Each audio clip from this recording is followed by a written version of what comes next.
তো দেখো বন্ধুরা, আজকে রোদের ব্যবস্থা আমি করে নিয়েছি। তো এখানে আজকে প্রচুর আমার কাপড় বেরিয়েছে, আর এখানে দেখো আমি ভালো করে চাটাই দিয়ে আড়াল করে দিয়েছি যাতে রোদ না লাগে। আর আমার হাতের ব্যথার জন্য আমি 2-3 দিন ধরে কাপড় কাচতে পারিনি, সেদিন সে কাপড় কেচেছি।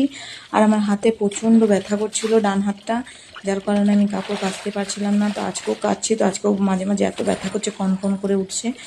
তো মোটামুটি 2 বালতি ঠাসা আমার কাপড় হয়েছে। আর কি বলবো, মানে এত কাপড় জমা হয়ে যায়, যেমনি শীতকালেও কাপড় প্রচুর হয় আর গরমকালেও প্রচুর কাপড় হয়ে যায়।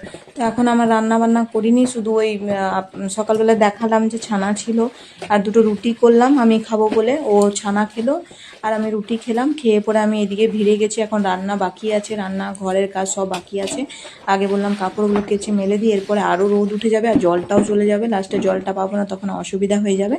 ওর জন্য আমি ঝটপট করে এখন কাপড়গুলো কেচে নিচ্ছি।